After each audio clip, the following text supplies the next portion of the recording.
Hey everybody, it's Rosie, and today I'm going to show you guys how I did the man, the myth, the legend himself, Fabian Aramais Seacaster. He's got a battle sheet and everything. I wore my Letterman jacket so that we could be twinning, so I could get in the vibe of Fabian himself. Yeah, so just right into the video. Starting off, I have this Forrest Gump Funko Pop that I bought because I needed the body for Bill, and the head ended up being perfect for what I needed for Fabian, so that was really convenient. Here is an example of what you should do when the body does not want to break off of the head. So in other things you saw in other videos, I just broke the neck peg, or I cut into the head, or other things. I realized eventually that this is the best way to do it. If you can't get the body out, just heat it up enough that the glue on this circle part of the neck will peel right off, and then you'll have to cut down the neck peg to pull the body through that circle. But then once the body and that are separated, you can just glue that back onto the head, and then the head is good as new. It's exactly as it was. The body is always going to be messed up if it doesn't just immediately come out, but at least the head this way you can save. And I use my vinyl glue and hold it for about 30 seconds. Then I gave him an eye patch, and here is an example of how I did his hair. I end up scrapping it in a minute and starting from the beginning, but you can see I do like one tendril of hair. Tendril sounds weird, but it's the only word I can think of for what this is. I get like one tendril of hair at a time, and I put it in where I want it, and then I shape it into like a wave so that he kind of has like wavy, free-ish hair. I don't know how to describe it. And I didn't film the tendrils of the hair because I really didn't know what I was doing. I didn't know if I was gonna like it, or if I was gonna scrap it, or what I was gonna do.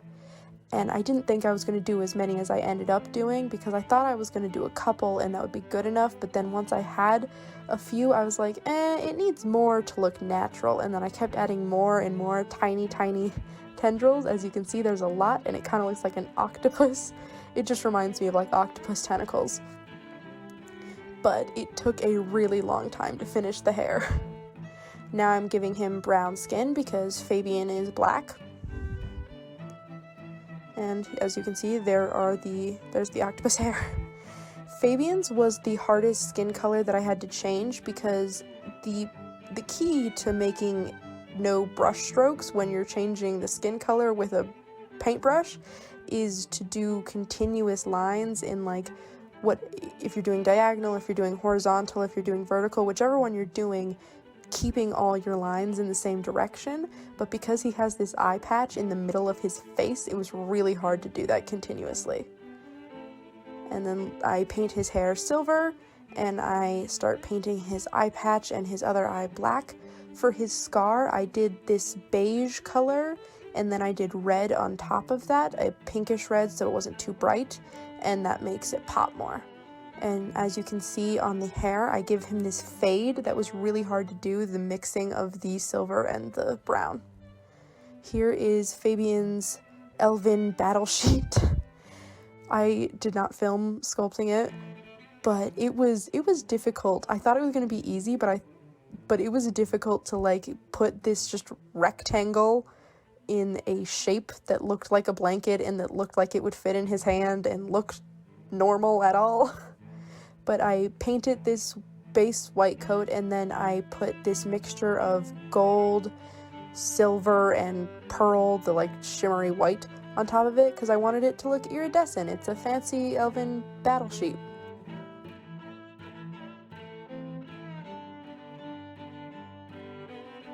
I paint his hands and his neck brown. I paint his pants a light black or dark gray, I don't know what you want to call it, but later I paint the shoes actually black, so this is light black, dark gray.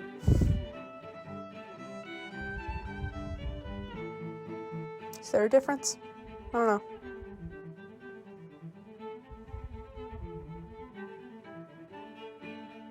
I paint the t-shirt light gray, or medium gray, I don't know. Gray. What are colors? Here are the black shoes. Those, I'm just gonna say black. I'm gonna say definitively, that's black. And I paint the cuffs of the pants black because I make them just the top of the shoe. Now I paint the whites of the shoe red because Fabian has those sneakers of dunking, I think they're called. And I wish I had learned from the shoes because since the shoes were originally white, the red comes out really vibrant.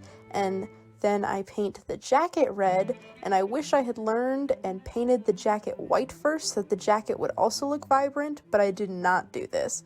So it took many, many layers of the red to get it built up to a solid red color, and even then, even though I was using the same red color, I couldn't get it to the same shade as the shoes because it still just had that blue tone underneath. So in hindsight, I now know in future projects where I have to do anything like this, paint it white first. Because the jacket did not come out exactly how I wanted it to.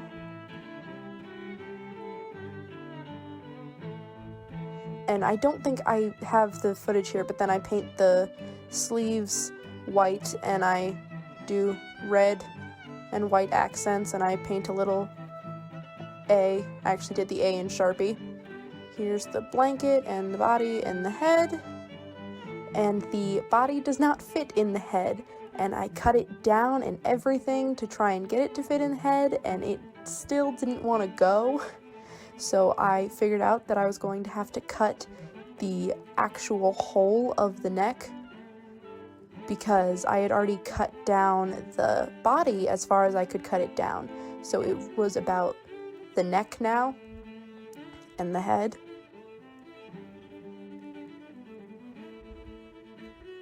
And so that was really hard to get the X-Acto knife in there and actually cut enough of it. And then I had all of that plastic in there, so the head rattles now because the plastic that I cut off from the neck peg is just in the head. So that's fun. And there he is. There is the finished Fabian Aramais Seacaster with his blanket glued to his hand, and I gave him eyebrows later. I fully just forgot to give him eyebrows before, and I sealed him and I put him away. He was done, and then I was looking at him. I was doing Fig's eyebrows and I was looking at him and I was like, something's missing. So here are the eyebrows. So as you can see, he was definitely, I'd say, things I had to make wise, he was the most difficult because I had to do the battle sheet, which was so much harder than I thought it would be. I thought it would be really easy to make a blanket. It's not, especially with it to like fold naturally in his hand as like just a sculpture piece. It was such a pain in the ass. I had to do his eye patch, which I feel like actually looks really nice, like if you ignore these parts. But at the front, it looks really nice. And his hair took for freaking ever. I thought it was gonna go really fast. Don't ask me why. It was literally the last thing that I sculpted other than Riz's briefcase and Fig's horns. It was literally the last thing I sculpted. I don't know what on earth made me think it was gonna go fast, but it's because I wasn't going to add so many tentacles, and then I just kept adding tentacles on top, and then I had this weird tentacle octopus hair, but I feel like it's not too bad. Could it be better? Yes. Could it be worse? Yes. I feel like I did pretty solidly okay. He's got a okay fade going on there. I feel like overall, solid 8 out of 10 on this Fabian Aramais Seacaster. I think I did pretty good. So while he was the biggest pain in the ass to sculpt, he, I think, is probably one of my favorites just because he looks so different from how he started out, and I love how he came out. Until next time, this is Rosie and Fabian signing off.